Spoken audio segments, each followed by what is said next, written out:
Nasim here.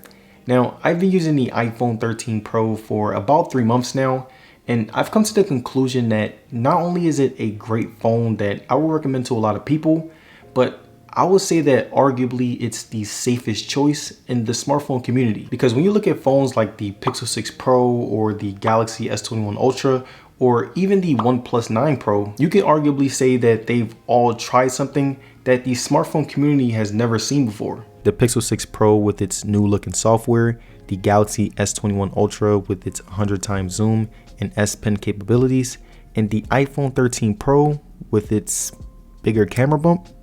Yeah.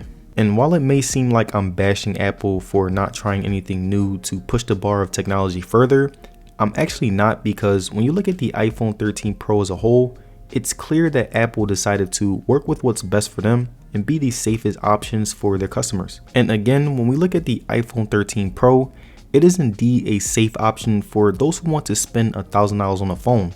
Everyone knows that the iPhone 13 Pro has a great camera. Everyone knows that the iPhone 13 Pro has a reliable software.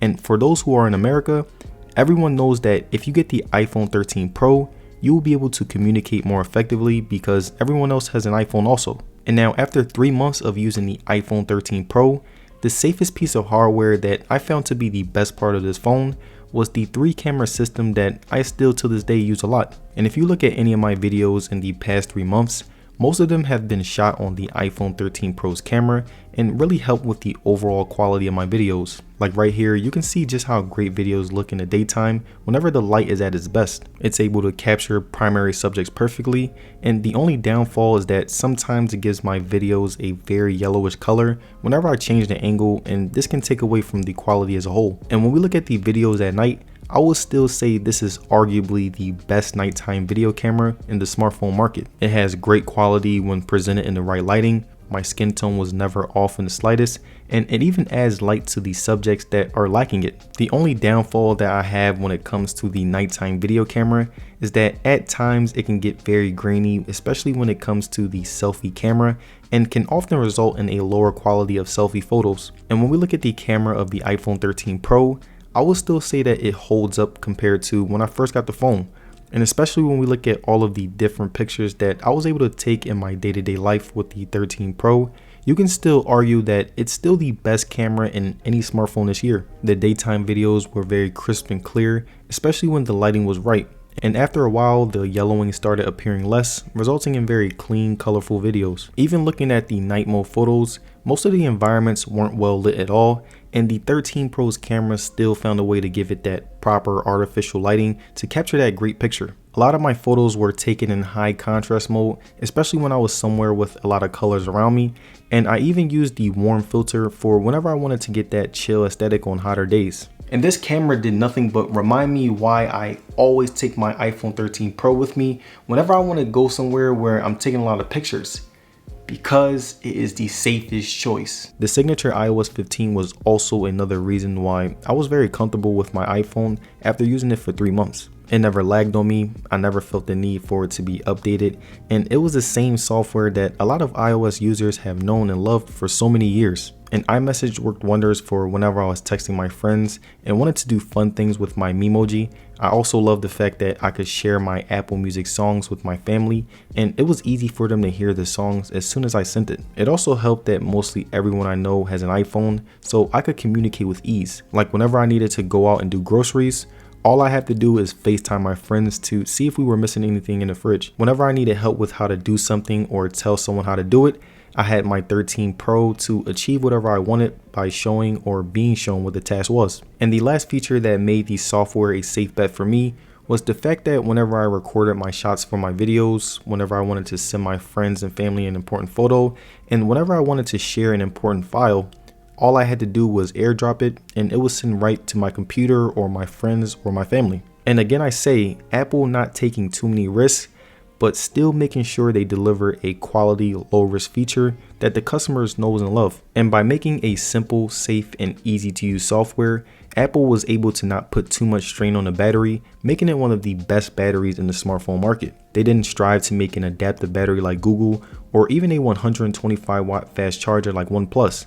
Instead, They made a simple battery that has the minimal 20-watt fast charging to preserve battery life. And they also didn't put things like an on-screen fingerprint sensor or a super smart assistant that listens to music in the background without you even asking. They gave us the most minimalistic battery with the most minimalistic features to keep up the great reputation that they have. And I must say that it did pay off. I would get 4 to 8 hours of on-screen time and would end my day with 40 to 25% battery left, which was far better than a lot of other phones. I would do things like scrolling on the internet, watching movies, playing games, and shooting videos, which was a lot of usage, but the battery still held up because it didn't have a lot to handle like the Pixel 6 Pro. And again, Apple did that intentionally because it was the safest option. Now, even though I have been on Apple about playing it safe with the iPhone 13 series, the one thing that Apple didn't play it safe with was the 6.1-inch screen that now added 120Hz refresh rate to its resume. And I must say that the smoothness still strikes me 3 months later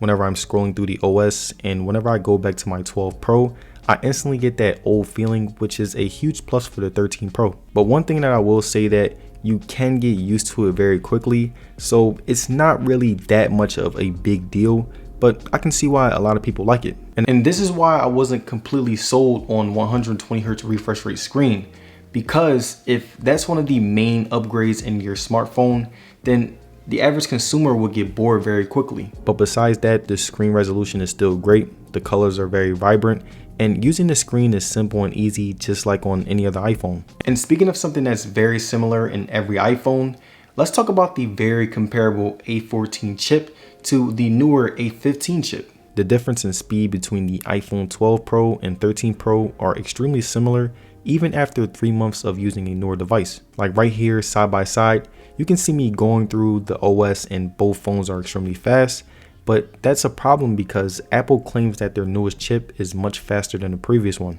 And this is why in my reviews, I always tell people that when it comes to Apple, their processing chips are super powerful, so there's no need to keep upgrading it. The A15 could easily last for many years while maintaining its power, but Apple again decided to boost their marketing by making the chip a little better, but promoting it like it's the best thing since sliced bread. And again, Apple went with the safer option instead of taking a huge leap. So all in all, I would say that after using the iPhone 13 Pro after 3 months, it is the safest phone that you can get for $1,000. You'll get a great camera, a great software, a great screen, and any piece of hardware that Apple has already done in the past. So if you're looking for a phone that takes a risk, then the iPhone 13 Pro might not be for you. But if you want a phone that does everything that you like with pretty much great quality, then the iPhone 13 Pro is the perfect phone for you. And if you guys made it to the end of this video, I'd like to say thank you for sticking around, and don't forget to like the video and subscribe. It'll be very appreciated. And as far as social media, you can follow me on Twitter and Instagram, and I will see you guys on the next one. Peace.